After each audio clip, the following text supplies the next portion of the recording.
शासनपति प्रभु महावीर स्वामी को हम वंदन करते हैं।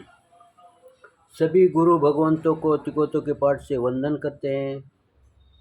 श्रद्धावान भाई बहनों, आपके अंदर विराजित आत्मा को मेरा सादर प्रणाम, सादर जय जिनेन्द्र।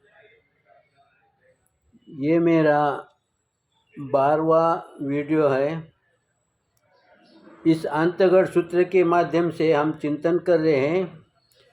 कल मेरे को एक अजन भाई ने प्रश्न पूछा। वो जन्म से जैन नहीं है, लेकिन उसने प्रश्न बहुत ही सुंदर पूछा, क्योंकि मेरे पहले वीडियो में यह आया कि चंदनबाला की माता ऐसा भी शब्द आया और कुंवारी ये भी शब्द आया उसके बारे में।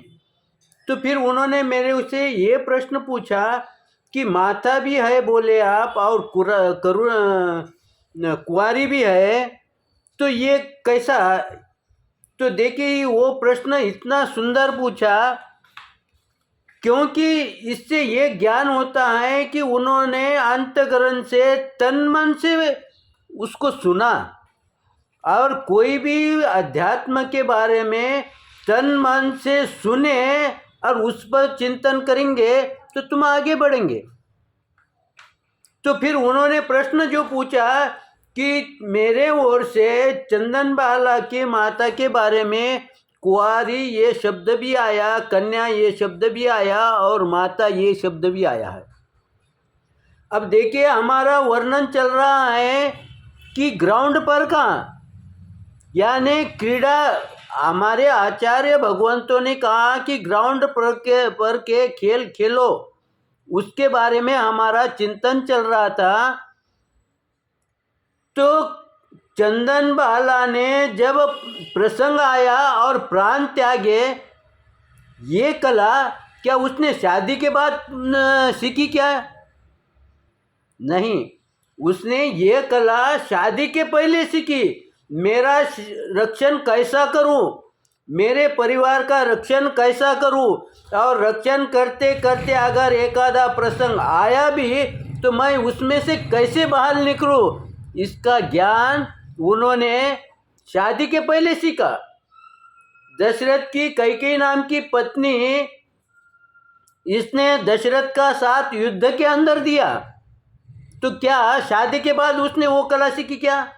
नहीं, उसने कंवारीपन में ये सीखा। यानी गुरु भगवंत ये कहते हैं कि तुम्हारे को जो कुछ करना है वो शादी के पहले तुम्हारी उम्र देखते हुए, तुम्हारे बालपन में जितनी तुम ज़्यादा से ज़्यादा कला अवगत करोगे, तो भविष्य में उसका खाली रिवीजन करने का है। हम क्या कर रहे हैं कि बुढ़ापे में हम कला सीख रहे हैं। बुढ़ापे में कला सीखने का समय नहीं, बुढ़ापे में हमारे को रिवीजन करना है। तो ये चंदनबाला की माता हो चाहे कैकेयी हो, ये हमें संदेश देता है कि हमारी जिंदगी बीत गई है, इसका छोड़ो, हमारे बच्चों को कैसा स्ट्रांग मजबूत करना है, अपने पैरों पर खड़ना है, इसके बारे में चिंतन करो। अब ये यहाँ पर एक मेरे को इस भगवंतों का मेरा पर लाख लाख उपकार है, क्योंकि उन्होंने मेरे 50 वर्ष पूर्व का प्रश्न का जवाब मुझे आज मिला। मैंने ऐसा कई दफे संतों के मुख से कहा सुना है कि माता पिता ये गुरु होते हैं। उस समय मेरे दिल में ये प्रश्न उठता था कि माता पिता गुरु कैसे हो गए? माता पिता गुरु है तो उसका समाधान मेरे को उस समय नहीं मिला, लेकिन अभी ये क्रीड़ा इस पर चिंतन करते करते मेरे अंतर से ही उसका जवाब मेरे को मिला कि माता पिता गुरु कैसे। इसके लिए मैं एक उदाहरण देता हूँ। यानी माता पिता यानी क्या? मेरे माता पिता क्या, आपके नहीं क्या? माता पिता यानी कोई भी जीव के माता पिता, उनमें और गुरु के अंदर एक गुण कॉमन होता है। कौन सा गुण कॉमन होता है? हम कहेंगे कि उनका ब्लड लाल है, हमारा लाल है, ये बाह्य हो गया। लेकिन नेचुरल गुण कौन सा है कॉमन? आध्यात्मिक गुण। ब्लड भी नेचुरल है, लेकिन आध्यात्म की दृष्टि से नेचुरल गुण कौन सा कॉमन है, इसका चिंतन अपन करेंगे। क्योंकि इसका जवाब मेरे को अभी मिला, इसलिए मैं आपको दे रहा हूँ। एक छोटा सा उदाहरण देता हूँ। यहाँ पर इस उदाहरण के अंदर उस व्यक्ति के नाम और जगह ये काल्पनिक है, लेकिन उदाहरण सत्य है। मेरे को एक भाई साहब ने कहा कि भैया आपको पुणे कब जा रहे? मैंने कहा मेरा अभी कोई प्रयोजन नहीं है। फिर 8-15 दिन के बाद वापस उन्होंने पूछे कि तुम पुणे कब जा रहे? लेकिन मैं जब 2-3 बार पूछे, उस समय मेरे दिमाग में आया कि शायद इन भाई का कुछ तो भी काम, जरूरी काम होगा, और वो रिश्ते में मेरे है भी, इसलिए मेरे को बोले। तो इसलिए मेरा वो चिंतन चला। उतने में 2-4 दिन के पश्चात एक मेरा मित्र आया और उसने कहा कि मेरे को परसों के दिन पुणे जाने का है। झट मेरे ध्यान में आया, मैं उस भाई साहब के पास गया और मैंने उनसे कहा कि वाह आपका पुणे में क्या काम है, मुझे बोलो।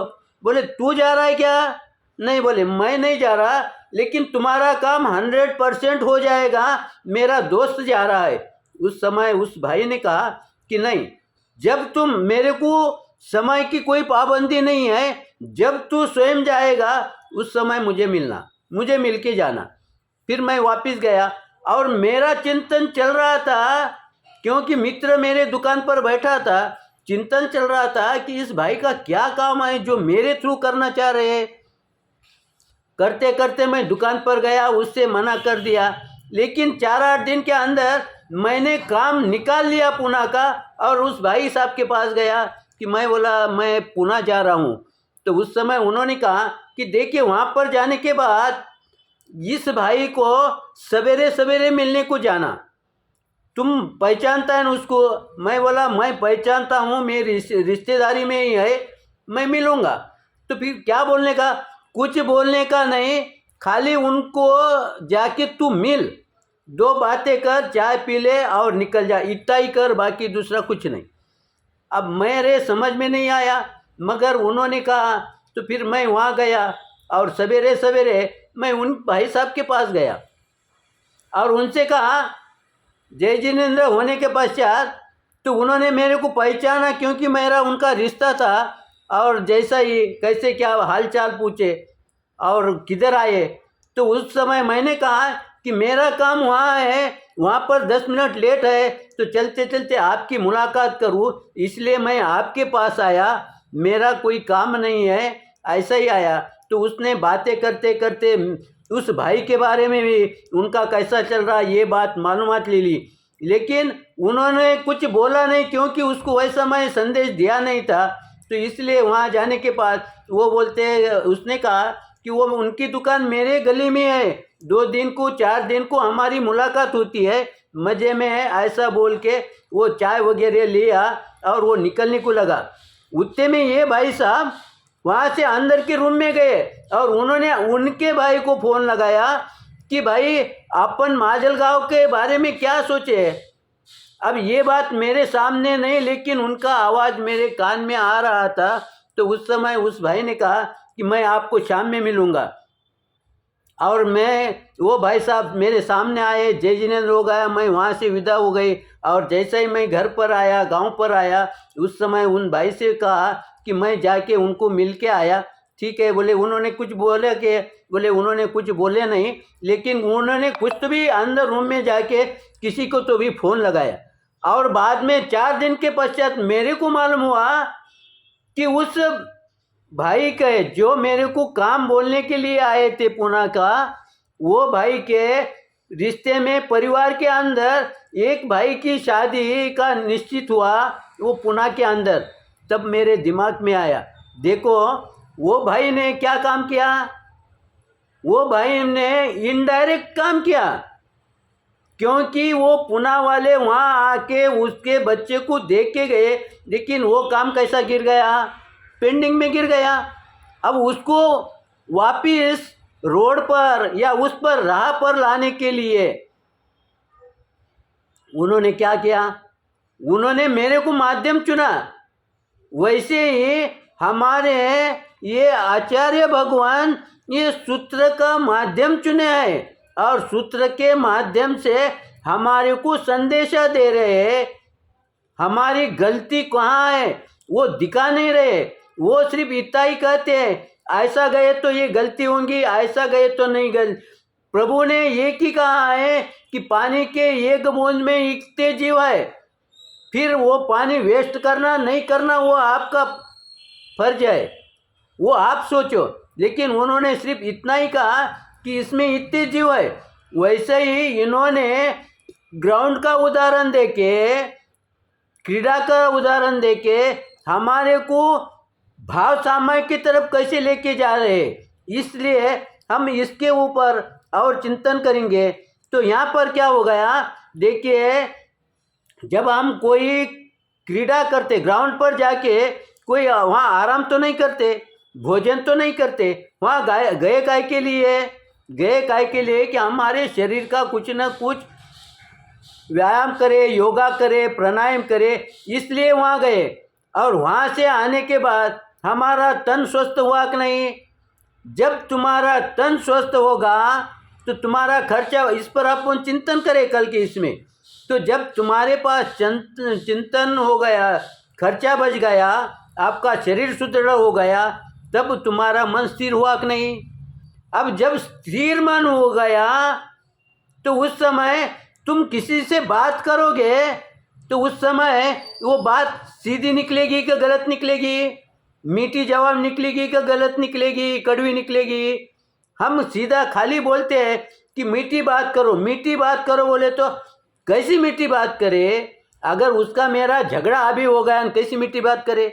ऐसी मीठी बात होने से नहीं होता। वो मीठी बात कब होंगी, प्रेम की बात कब होंगी, जब मेरा मन स्थिर होगा, जब मेरा शरीर स्थिर होगा, उस समय मेरे मुख से मीठी बात निकलेगी, प्रेम की बात निकलेगी। अब समय को देखते हुए इसको आगे और कल के वीडियो में बनाएंगे। मेरा वीडियो अगर आपको अच्छा लगा, लाइक लगा तो शेयर करें। शेयर करने से तुम्हारी अनुमोदना होगी और अच्छे काम के लिए अनुमोदना करना ये हमारा पहला कर्तव्य है। आप मेरा वीडियो फॉरवर्ड करेंगे, अपने अपने ग्रुप को भेजेंगे, ऐसी मैं अपेक्षा रखता हूँ। और साथ में मेरे गलती को आप क्षमा करेंगे, इसी आशय के साथ मैं पूर्ण विराम लेता हूँ। ओम शांति।